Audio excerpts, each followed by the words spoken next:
poin-poin penting pada sore hari ini kami sampaikan. Pondok pesantren ini dibangun tahun 2020 dan sudah belajar anak-anak santri sekitar 3 tahun. Di sini ada TPQ, ada pondok pesantren, ada anak-anak yatimnya juga, ada MTS-nya, ada umumnya, ada agamanya. Okay.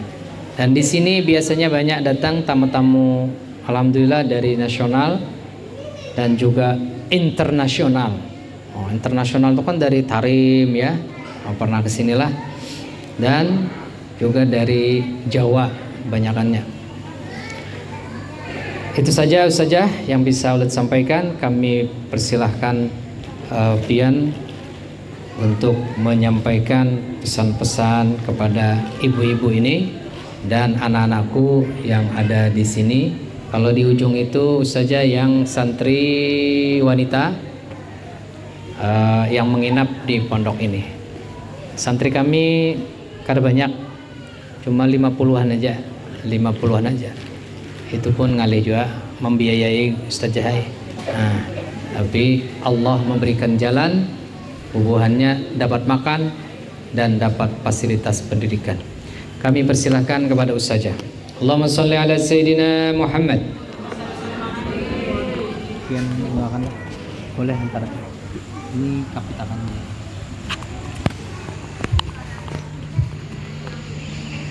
Izin.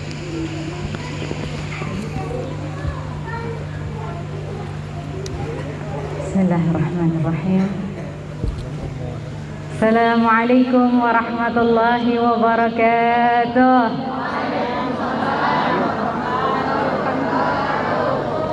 Innal hamdalillah nahmaduhu wa nasta'inuhu wa nastaghfiruh wa na'udzu billahi min syururi anfusina wa min sayyiati a'malina. May yahdihillahu fala hadiyalah wa may yudlil fala mudhillalah.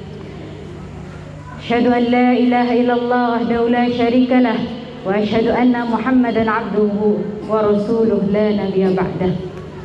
اللهم صل على حبيبنا وشفيعنا ومولانا محمد وعلى آله وصحبه وبارك وسلم. رب اشرح لي صدري ويسر لي أمري واحلل عقدة من لساني يفقهوا قولي. أما بعد. Apa kabar semuanya? Alhamdulillah baik. Semoga semuanya senantiasa diberikan kesehatan oleh Allah Subhanahu wa taala. Yang pertama saya hormati serta saya muliakan kepada Tuan Guru Muhari Kiai Haji Dr. Muhari, Masya Allah. Semoga Allah Subhanahu wa taala senantiasa memuliakan beliau di dunia dan di akhirat, dipanjangkan umurnya, diberkahkan rezekinya, dan terkabul segala hajat-hajatnya. Yang saya hormati serta saya muliakan umi daripada beliau, yaitu Haji Muslimah, yang mana orangnya? Oh, Masya Allah. Assalamualaikum Umi. Dan juga istri beliau Haji Fatmawati, Hajah Fatmawati. Oh, ada di belakang, Masya Allah. Kita belum salam, Masya Allah. Oh, Fatmawati yang ini. Oh, Masya Allah. Semoga beliau semua mendapatkan kesehatan, selalu sehat, afiat, keberkahan, diangkat derajat, ya, rumah tangganya sakinah, mawaddah, warahmah, insya Allah setiap hari menjadi pengantin baru, makin langgam terus insya Allah. Masya Allah.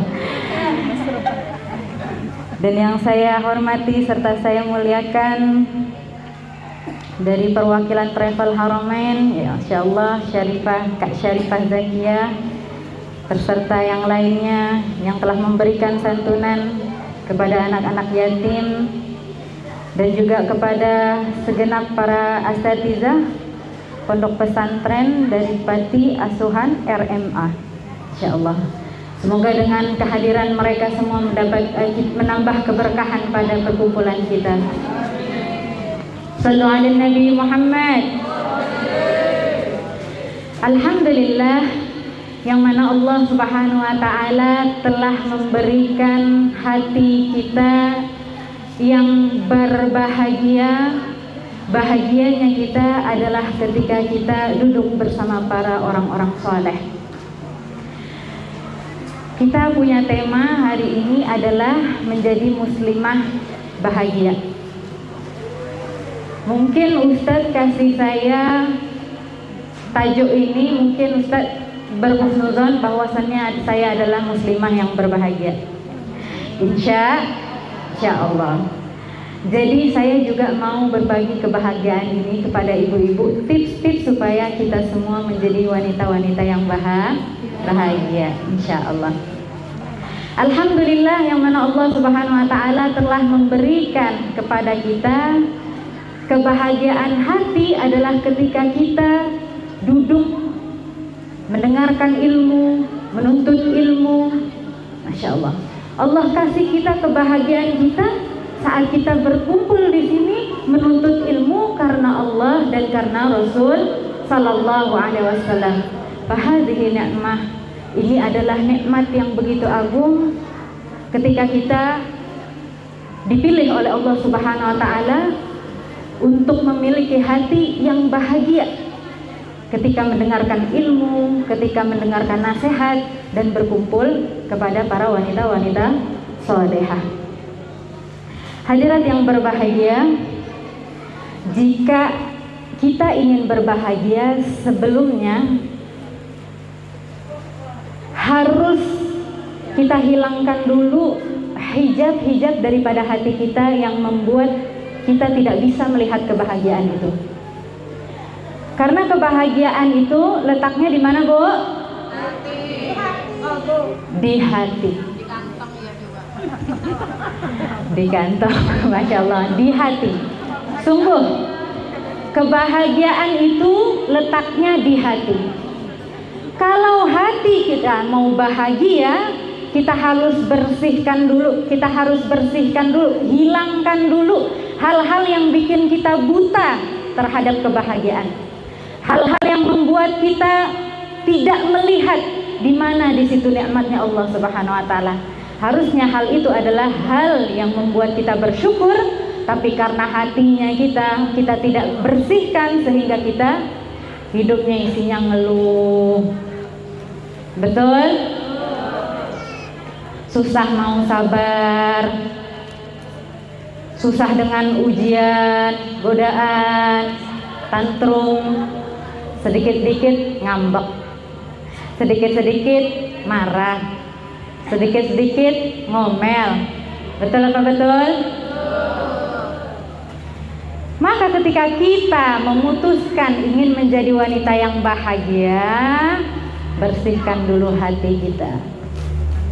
Karena kebahagiaan itu adalah hal yang berlainan dengan materi. Kebahagiaan di hati itu sesuatu, hal-hal materi itu sesuatu yang lain, dia berbeda. Maka salah besar ketika seseorang menyimpulkan bahwasannya kebahagiaan itu adalah hal-hal yang berunsur keduniaan, duniawi. Karena kalau kebahagiaan itu didapat dari hal-hal dunia, mungkin orang yang paling bahagia itu adalah orang yang paling kaya nomor 1 di dunia. Kalau kebahagiaan itu adalah daripada hal-hal harta, mungkin gak bakalan ada di dunia ini orang yang bahagia. Karena sifatnya kita ini kalau sama harta tidak pernah merasa puas. Dapat harta segini kurang, dapat harta segini kurang, akan selalu hati rasanya gak puas. Berarti intinya kebahagiaan itu bukan tentang materi, tapi soal rasa yang ada di dalam hati. Bahagia itu diciptakan oleh hati-hati yang bersyukur. Bersyukurlah kamu, maka kamu akan bahagia. Bersyukur dulu, Bu, baru kita akan bahagia. penuh dengan kesyukuran. Hati ini biasakan melihat hal-hal yang positif, hal-hal yang membuat kita ingat akan nikmat-nikmatnya Allah. Tidak usah jauh-jauh, lihat daripada nikmat yang ada dalam diri kita. Nikmatnya mata yang Allah kasih, nikmatnya telinga yang Allah kasih, nikmatnya hati yang Allah kasih, nikmatnya jantung yang Allah kasih. Bahkan dari degupan dan jantung bunyinya. Pernahkah kita berpikir untuk mensyukuri itu? Kalau hilang detakannya, habis, sudah hilanglah nyawa kita. Itu kalau kita mensyukuri nikmat Allah Subhanahu wa taala, dan dari segi diri kita yang ada di dalam diri kita, kita akan malu untuk enggak bahagia. Kita akan malu kepada Allah Subhanahu wa taala untuk tidak mensyukuri nikmat-nikmat yang Allah berikan kepada kita. Al-Imam Al-Ghazali mengatakan, merumuskan di dalam kitabnya Kimia Sa'adah, ada beberapa macam jiwa beserta cara dia berbahagia. Nah, kita boleh tengok nih, kita bahagianya yang seperti apa. Setiap jiwa beda-beda sifatnya, setiap jiwa beda-beda juga cara berbahagianya. Yang pertama, nafsul bahimah. Yang pertama, ada orang yang diperumpamakan dia punya jiwanya seperti bahimah, hewan ternak. Dia seperti seperti hewan ternak. Bagaimana hewan ternak itu? Yang kalau kita melihat hewan ternak ya, yang penting dia kebutuhannya tercukupi, dikasih makan, nggak perlu kerja, ada yang ngasih makan, nggak perlu bersihin kotoran, ada yang ngebersihin. Pokoknya menilai kebahagiaannya itu adalah dari hal-hal duniawi yang ada, yang telah dia dapatkan. Misalkan dia udah punya rumah, dia rumah ada, mobil ada, ya, suami ada, dan dia merasa cukup dengan itu tanpa dia memikirkan kebahagiaan nanti di akhirat. Sallallahu alaihi Nabi Muhammad. Dia bahagianya itu hanya ketika dia mendapatkan fasilitas dunianya, ya, tapi dia tidak memikirkan kebahagiaan dia nanti di akhirat. Dia sholat, nanti ajalah. Puasa bolong-bolong aja. Sedekah nanti nunggu kaya. Lah, nunggu kaya kapan? Kelamaan. Sedekah biar kaya. Nanti kalau kita rajin sedekah, Allah tambahkan rezeki kita. Begitu yang disifatkan oleh Imam Al-Ghazali. Kemudian yang kedua adalah nafsu sabu'iyah. Orang yang mempunyai jiwanya itu seperti hewan buas. Tahu Bu hewan buas? Singa gitu ya. Buaya, nggak tahu dah, buaya darat buas nggak Bu? Oh, buas. Kucing garong buas nggak Bu? Tuh hewan-hewan ada jiwa yang diperumpamakan seperti hewan buas. Artinya apa? Dia punya nafsunya itu, dia punya karakternya itu selalu ambisius, selalu mau nomor satu.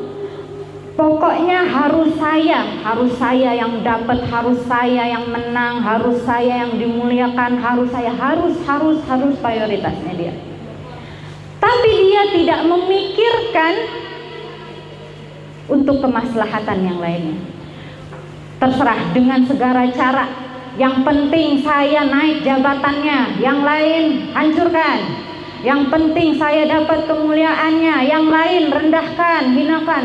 Yang penting saya dapat ini kedudukan, saya dapat harta, saya dapat ini, yang lain. Pokoknya sikat halal haram tidak dilihat semuanya. Mau caranya haram, yang penting saya nomor satu. Saya mau jadi orang nomor satu. Buas bener nih. Ini kalau nafsu seperti ini tidak terdidik, dia akan jadi orang liar banget. Dia akan kejem banget sama yang lainnya. Dan dia kebahagiaannya adalah ketika melihat kekalahan orang lain, adalah ketika melihat kehancurannya orang lain, adalah ketika melihat musibahnya orang lain. Nih dia punya nafsu, cara bahagianya begitu. Kita wanita muslimah nggak mau, tidak boleh punya kebahagiaan yang seperti itu. Maka kita harus didik kita punya hati, bahagianya bukan di situ. Bukan di situ kita punya kebahagiaan. Sallallahu alaihi Nabi Muhammad. Kemudian yang ketiga, ada nafsu, ada jiwa yang diperumpamakan jiwa asyaitaniyah. Jiwanya itu seperti syaitan. Gimana sifatnya syaitan? Diliputi dengan kesombongan. Dia rela untuk menghancurkan dirinya, yang penting orang lain juga hancur. Ini kan sifatnya syaitan seperti ini. Ketika Allah Subhanahu wa ta'ala memerintahkan kepada para malaikatnya untuk sujud kepada Nabi Adam alaihissalam, kemudian semua fasajadu malaika, semuanya malaikat bersujud, memberi penghormatan. Sujudnya bukan sujud beneran, Bu, bukan sujud seperti yang kita salat. Sujudnya tuh cuman menganggukkan kepala, beri penghormatan. Itu berat banget itu kepala buat memuliakan, menghormati, padahal sampai dia lupa bahwasannya yang memerintahkan dia adalah Allah Subhanahu wa ta'ala. Maka kemudian iblis tidak mau sujud. Katanya Allah, kamu akan masuk neraka, kamu akan diazab oleh Allah Subhanahu wa ta'ala. Kemudian apa katanya iblis? Katanya iblis, ya Allah, oke, deal, mau diazab, mau dimasukin neraka, berani-beraninya deal, oke ya Allah. Tapi yang penting panjangkan umur saya, tangguhkan azab saya ila yaumi yub'atsun, sampai hari dibangkitkan, sampai hari kiamat. Baru engkau mau masukin saya ke neraka, enggak apa-apa ya Allah. Panjangkan dulu umur saya, tangguhkan dulu azab saya, yang penting saya bisa mengganggu anak cucu Adam. Kebahagiaannya nafsu syaitaniyah ini adalah ketika dirinya hancur, ketika lawannya hancur, meskipun mengorbankan dirinya. Tuh syaitan, gak apa-apa dirinya hancur, gak apa-apa dirinya masuk neraka, gak apa-apa hatinya rusak, gak apa-apa hatinya terputus hubungannya daripada Allah, gak apa-apa jadi makhluk yang dimurkai oleh Allah, gak apa-apa jadi makhluk yang dilaknat oleh Allah. Yang penting saya bisa menghancurkan ibn Adam, anak cucu Adam, wal-iyazu billah. Maka kita sebagai kaum muslimah yang ingin mempunyai hati bahagia, kebahagiaan kita bukan di situ. Kebahagiaan kita tidak terletak di situ. Jangan sampai kita menghancurkan diri kita, menghancurkan hati kita dengan hasad. Hasad, sifatnya syaitan kan hasad. Dia penyebab antara daripada dia tidak mau menghormati Adam adalah karena Adam tercipta dari tanah, dia daripada api. Dia punya sombong yang sangat luar biasa, dia punya hasad, iri dengki yang luar biasa kepada Adam, karena semua Allah memuliakan, Allah memberinya ilmu, dan kemudian para malaikat semuanya memuliakan Adam. Dia punya hasad yang luar biasa, harusnya saya yang dimuliakan, Karena saya yang terbuat daripada api, dia cuma tanah. Dia hanya daripada tanah lumpur. Saya ini dari api panas. Oh, bangga dia. Saya ini dari api terang. Bangga. Tapi dia mempunyai hasad. Tidak suka orang lain di atas. Tidak suka orang lain bahagia. Tidak suka, oh kepo. Wah, ini tetangga kita. Ya, papa, tetangga kita baru beli mobil baru. Habis itu, kok dia ya yang dapat ya? Kepikir, iri, hasad, dengki dengan kebahagiaan yang orang lain dapatkan, sehingga dia berani mengorbankan jiwanya dia yang harusnya suci di hadapan Allah Subhanahu wa Ta'ala, menghabiskan waktunya untuk mikirin orang. Nah, kalau orang seperti ini kan dia kebahagiaannya nggak ada ya, pegel. Lihat orang gini, hatinya nggak bahagia. Melihat orang begini, hatinya nggak bahagia, pegel. Dan katanya Imam Al-Ghazali, yang terakhir adalah nafsu mutmainnah. Orang yang mempunyai nafas yang tenang, mutmainnah. Ini nafsu yang jiwanya tenang, jiwanya sabar, tidak mengeluh, jiwanya kuat, tenang. Tenang itu, Bu, bukan seperti robot gitu ya, robot diam, kaku gitu ya. Bukan.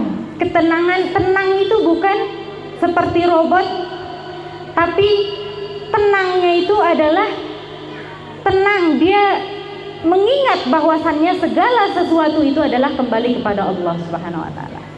Dia tahu apa yang ditakdirkan kepada dia, apa yang dituliskan kepada dia, ini semua adalah daripada Allah. Dia tenang. Kenapa dia tenang? Kenapa dia nggak panik? Kenapa dia nggak sedih ketika dia ditimpa musibah, ditimpa ujian? Dia tetap bisa bahagia, dia tetap bisa bersyukur. Kenapa dia tenang? Karena dia ridha atas segala yang ditentukan oleh Allah Subhanahu wa Ta'ala. Jadi para muslimah yang berbahagia, kita kalau mau jadi muslimah yang bahagia, itu dimulai daripada diri kita sendiri, dari hati kita. Istilah kata pintu dari kebahagiaan itu ada kunci-kuncinya. Kuncinya apa, Bu? Ridha,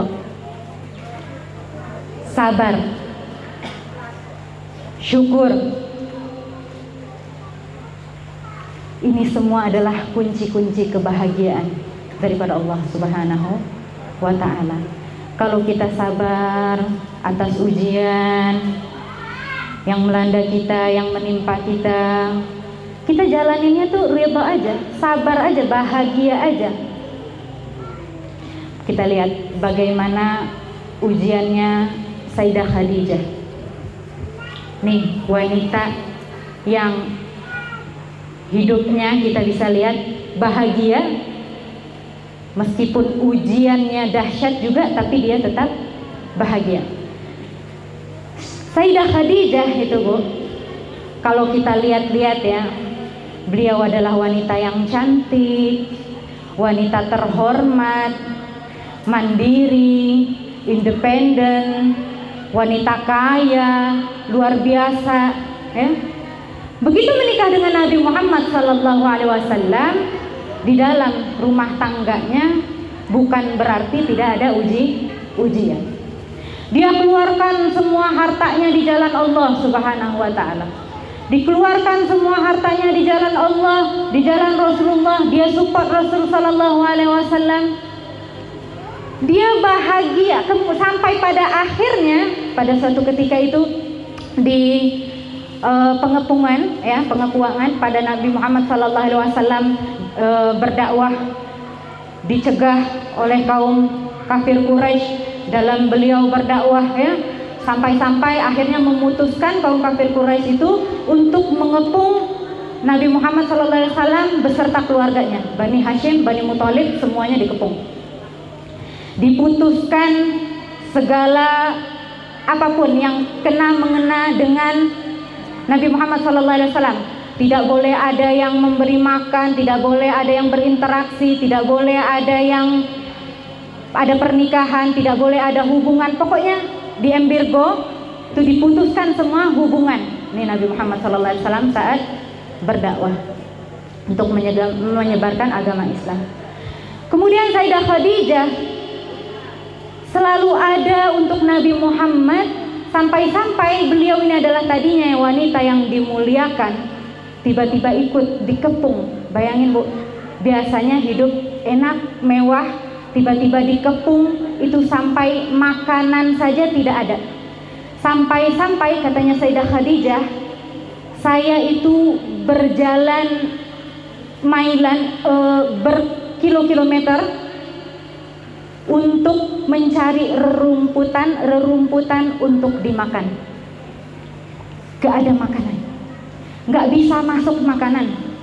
Kalau sesekali ada yang diam-diam ngasih makanan, barulah mereka dapat makan, sedikit berbagi. Itu sampai makan rerumputan. Adakah Sayyidah Khadijah mengeluh? Tidak. Dia merasakan tetap, ini saya bahagia bahkan dalam keadaan seperti ini. Yang penting saya di jalan Allah, yang penting saya di jalannya Rasulullah, saya tetap bahagia. Enggak apa-apa saya punya kehidupan seperti ini. Sampai yang tadinya Sayyidah Khadijah itu wajahnya cantik, badannya segar, sampai kurus seperti tulang yang dilapisi kulit.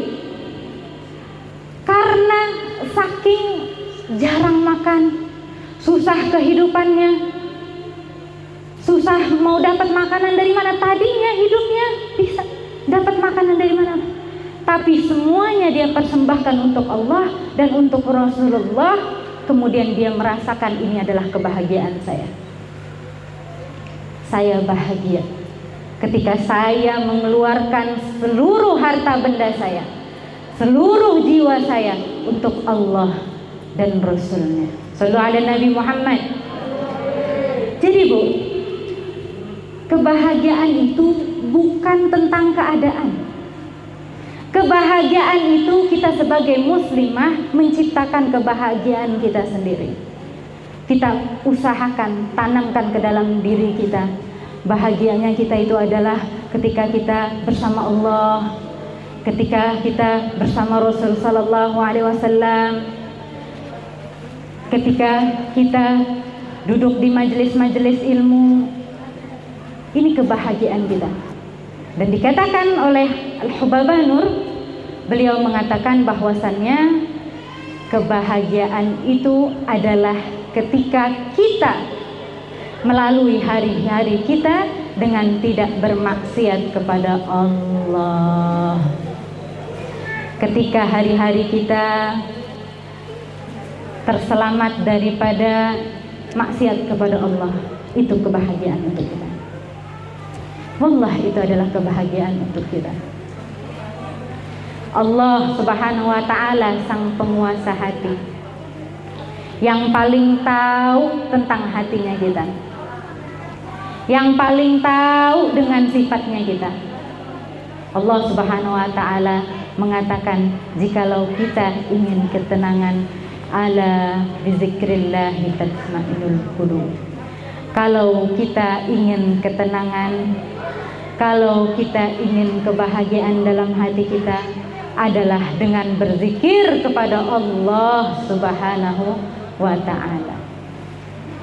Coba ibu baca la ilaha illallah, kemudian ibu rasakan, adakah getaran itu, ketenangan itu, kebahagiaan itu ada di dalam hati kita. Qulu jami'an la ilaha illallah,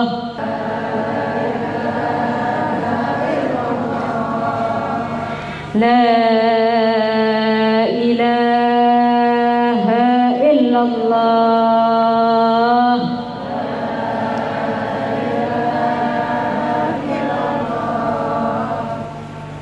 sungguh kalimat itu adalah kalimat yang menjamin kebahagiaan kita di dunia dan di akhirat.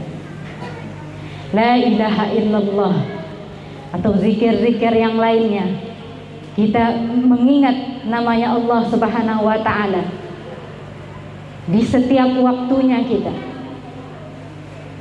Itu adalah kunci kebahagiaan kita di dunia dan di akhirat. Jangan sampai lepas kalimat tauhid ini, la ilaha illallah Muhammadur Rasulullah sallallahu alaihi wasallam. Kebahagiaannya para sahabat, kalau kita melihat, mereka itu bahagianya adalah ketika mereka duduk bersama Nabi Muhammad sallallahu alaihi wasallam. Mereka pandang wajahnya Nabi Muhammad, mereka taklim, menuntut ilmu dengan Nabi Muhammad. Itu mereka punya kebahagiaan, itu adalah saat mereka bersama Nabi Muhammad sallallahu alaihi wasallam. Begitu halnya juga orang-orang saleh, mereka itu mempunyai kebahagiaannya adalah ketika mereka bersama Nabi Muhammad SAW. Di mana kita bisa mendapatkan itu adalah di seperti tempat-tempat macam ini, di majelis-majelis seperti ini yang mengingatkan kita kepada Nabi Muhammad, yang menambahkan cinta kita kepada Nabi Muhammad, yang menyebut-nyebut namanya Nabi Muhammad Sallallahu Alaihi Wasallam. Maka tanamkanlah cinta itu di dalam hati kita. Kita harus cinta, kita harus suka ketika kita bersama Nabi Muhammad sallallahu alaihi wasallam. Katanya Al-Habib Ali bin Muhammad Al-Habsyi, fi jannatin ma syaqani min wasfiha. Sesungguhnya di dalam surga itu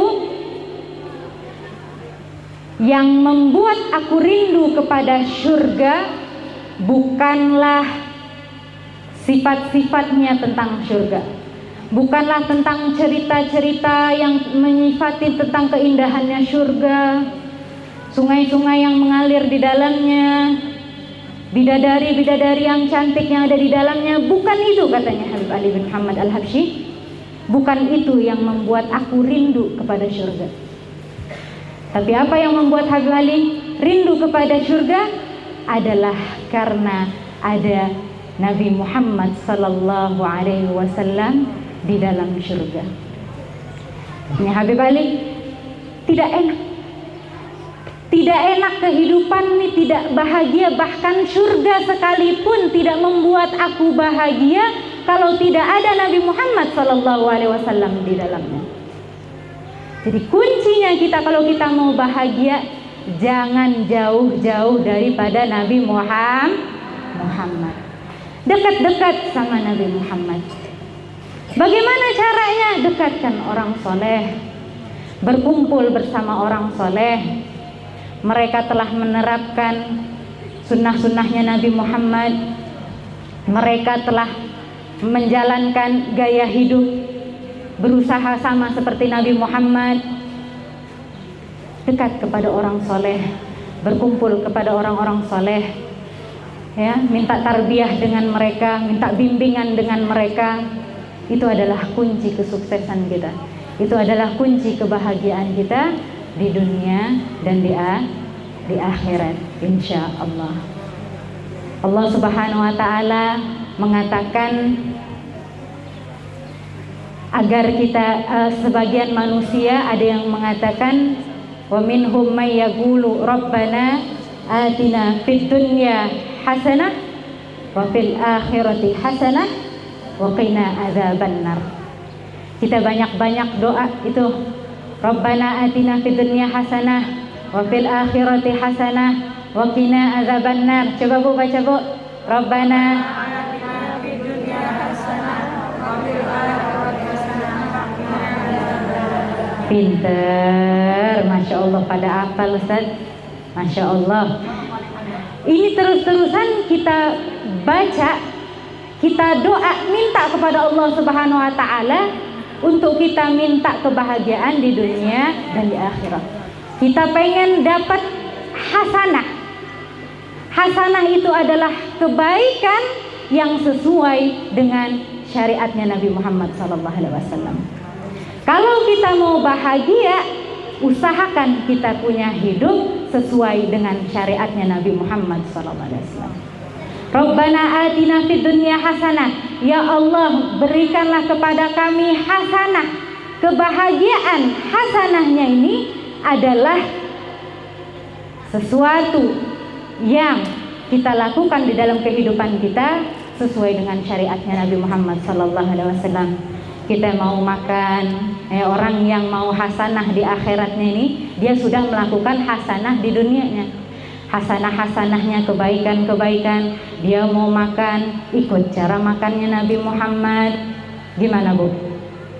Cara makannya Nabi Muhammad Bu? Cuci tangan dulu biar gak kotor tangannya.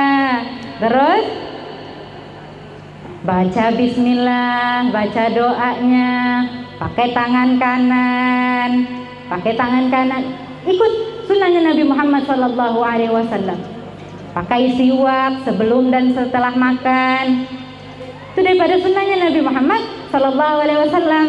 Lihat makanan, ambil yang paling terdekat lebih dahulu. Kalau ada makanan Bu, dihidangkan, yang kita ambil adalah yang paling terdekat daripada kita. Ambil yang terdekat daripada kita. Jangan ambil yang jauh-jauh. Ikut sunnah, ambil yang paling dekat dulu. Ambil pakai tangan kanan.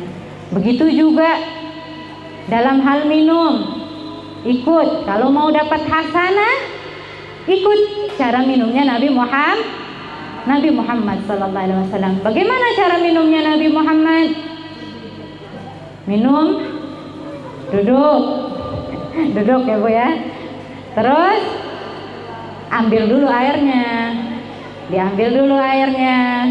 Kemudian pakai tangan kanan, tetap Bu, pakai tangan kanan. Kemudian baca bismillah. Kemudian minum dulu Bu, baru alhamdulillah. Ya, minum alhamdulillah. Minum lagi alhamdulillah. Minum lagi alhamdulillah. Nah, ini orang-orang yang menginginkan kebahagiaan di dunia dan di akhirat adalah orang-orang yang menerapkan sunnahnya Nabi Muhammad sallallahu alaihi wa alihi wasallam. Semoga kita semua Allah jadikan kita wanita-wanita yang solihah, wanita-wanita yang bahagia, yang bahagianya kita di jalan Allah Subhanahu wa taala. Bahagianya kita di jalannya Nabi Muhammad sallallahu alaihi wasallam. Bahagianya kita di jalannya guru-guru kita. Bahagianya kita adalah dengan rasa kesyukuran, dengan rasa kesabaran, dengan rasa ridha terhadap apa-apa yang telah ditentukan oleh Allah Subhanahu wa taala. Semoga kita semua menjadi wanita-wanita yang salihah, wanita-wanita yang bisa menahan hawa nafsunya, wanita-wanita yang mempunyai nafsul mutmainnah, nafsu yang tenang tadi. Ketika mendapatkan nafsu yang tenang, katanya Allah Subhanahu wa taala, irji'i ila rabbiki radiyatan mardiyah fadkhuli fi ibadi wadkhuli jannati. Katanya Allah Subhanahu wa taala, Allah memanggil nafsu-nafsu mutmainnah tadi, orang yang mempunyai jiwa-jiwa yang tenang, kesinilah wahai hambaku, ya, masuk ke dalam surganya Allah Subhanahu wa taala. Fadkhuli ya ibadi fadkhuli jannati, masuklah ke dalam surganya Allah Subhanahu wa ta'ala. Semoga kita semua mendapatkan syafaatnya Nabi Muhammad, dapat dikumpulkan bersama Nabi Muhammad, dapat dikumpulkan bersama guru-guru kita, masyayikh kita, dan kita dikumpulkan bersama di surganya Allah Subhanahu wa ta'ala. Semoga yang disampaikan dapat bermanfaat untuk kita semua. Ya Rabbi bil Mustafa balligh maqasidana wa ighfir lana ma madha ya wasi'al karami. Hadza minni wal 'afwu minkum. Wassalamualaikum warahmatullahi wabarakatuh.